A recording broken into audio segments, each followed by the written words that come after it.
నేటి మాటల బలం అబౌట్ అమ్మ గురించి, అంటే పేరెంట్స్ గురించి. తల్లిదండ్రులను మరవద్దు మరవద్దు కన్న తల్లిదండ్రులను మరవద్దు మరవద్దు మరవద్దు కన్న తల్లిదండ్రులను మరవద్దు.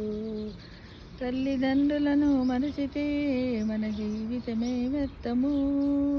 తల్లిదండ్రులను మరచిపోతే మన జీవితమే వ్యర్థము. అందమైన జీవితానికి అర్థముండదు. మరవద్దు మరవద్దు తల్లిదండ్రులను మరవద్దు. తల్లిదండ్రుల గురించి మనం ఎంత చెప్పుకున్నా కూడా తక్కువనే మిత్రమా. ఎందుకు అంటే దాన్ని వెలగట్టలేము. అనంతమైనటువంటి ప్రేమానురాగాలు, ఆ రుణాన్ని కూడా మనము తీర్చుకోలేము. తీర్చుకోవాలంటే ఎన్ని జన్మలెత్తితే తీర్చుకోగలమో తెలియదు మిత్రం. అందుకే మనం ఏం చేయాలి, వాళ్ళు బ్రతికి ఉన్నప్పుడు వాళ్లకు చేసే సేవా కార్యక్రమాల్లో మనము నిమగ్నుడమై వాళ్ళను మరవకుండా వాళ్లకు మనకు సాధ్యమైనంత వరకు మనము సేవ చేసుకోవాలి. దానివల్లనైనా కొంత రుణము తీరుతుంది మిత్రమా. అందరినీ మరచిన నీ తల్లిదండ్రులను మరవద్దు. వాళ్ళని మించి నీ మంచి కోరే వారెవరు ఉండరని తెలుసుకో.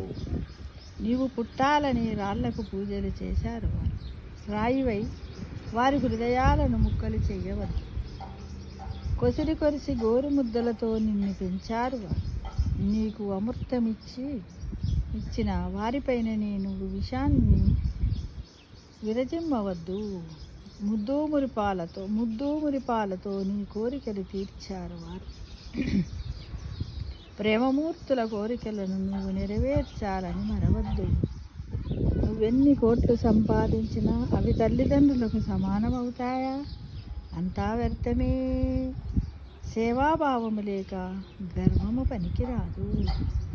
నీవు తడిపిన పక్కలో వారు పడుకొని నిన్ను మాత్రము పొడిపొత్తుల్లో పండుకోబెట్టారు.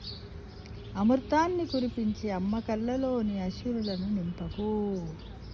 నీవు నడిచే దారిలో పూలు పరిచారు వారు. ఆ మార్గదర్శకులకు నీవు ముల్లువై వారిని బాధించకూడదు. డబ్బు పోతే మళ్ళీ సంపాదించవచ్చు, తల్లిదండ్రులను మాత్రము మళ్ళీ సంపాదించలేదు. వారి పాదాల గొప్పతనము జీవితాంతము మరవద్దు. చూడండి, డబ్బు సంపాదిస్తున్నామని కొద్దిమంది ఈ కాలంలో చాలామంది ఏంటంటే తల్లిదండ్రులు ఆస్తిపాస్తులు సరిగ్గా ఇవ్వడం లేదని బ్రతికున్నప్పుడే వాళ్ళకి నిజంగా నిప్పు పెట్టేస్తున్నారు. ఉన్న ఆస్తులన్నీ పంచుకొని వాళ్ళని భికారిలా చేస్తున్నారు. అలాంటివి చెయ్యకండి. ఈ తల్లిదండ్రులను మరవద్దు. వాళ్లకు పిడికెడు మీరు భోజనం పెట్టినట్టయితే ముక్కోటి దేవతలు కూడా సంతోషిస్తాయని మన పురాణ ఇతిహాసాలలో మన పెద్దలు, మన ఋషులు చాలామంది కూడా రాశారు మిత్రమా. కానీ ఆ పురాణాలను వినేవాళ్ళు ఎవరున్నారు చెప్పండి కదా. ఎన్ని జన్మలెత్తినా కూడా తల్లిదండ్రుల రుణాన్ని కొంతవరకే తీర్చుకోగలుగుతామనేది నా ఒపీనియన్ మిత్రమా. ఎందుకంటే మీరు కూడా తల్లిదండ్రులు అవుతారు. అప్పుడు మీకు తెలుస్తుంది అమ్మో అని. తెలిసినప్పుడు అప్పటి వరకు మీరు అమ్మ నాన్న తల్లిదండ్రుల విలువ తెలిసే వరకు వాళ్ళు ఉండరు మిత్రమా. అందుకే దీపం ఉండగానే ఇల్లు చక్కబెట్టుకో అన్నట్టుగా తల్లిదండ్రులు బతికుండగానే వాళ్ళ ప్రేమకు పాత్రలు కండి. వాళ్ళ సేవను ఆనందంగా చెయ్యండి. వాళ్ళలో ఆనందాన్ని మురిపాలను నింపండి. ఎందుకంటే వాళ్ళు సర్వం మీరేనని నమ్ముకుంటారు.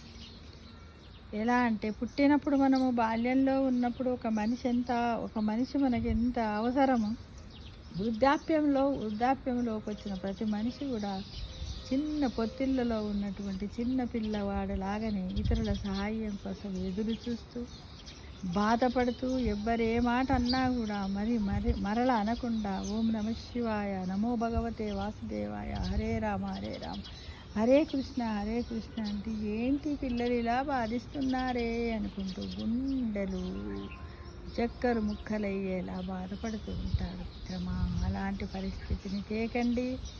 వాళ్ళు నమో శివాయ అన్నప్పుడు వాళ్ళు ఏంటంటే బాధతో అన్నారనుకోండి అది మీకు మంచిది కాదు. సంతోషంతో అన్నారనుకోండి అది మీకు కోటి జన్మల పుణ్య ఫలితాలు తెచ్చిపెడుతుంది. గ్రహించండి మిత్రమా. మరవద్దు మరవద్దు తల్లిదండ్రులను మరవద్దు మరవద్దు మరవద్దు తల్లిదండ్రులను మరవద్దు మరవద్దు మరవద్దు తల్లిదండ్రులను మరవద్దు తల్లిదండ్రులను మరవద్దు నీలో ప్రవహించే రక్తము వారిదేనని మరవద్దు నీకు నీలో వచ్చిన నీ తెలివితేటలు వారివేనని మరవద్దు మరవద్దు మరవద్దు తల్లిదండ్రులను మరవద్దు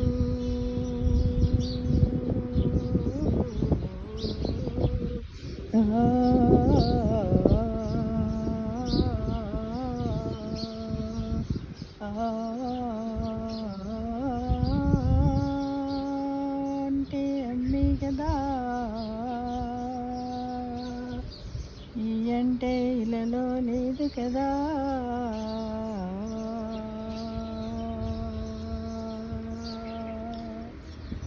మరవద్దు మరవద్దు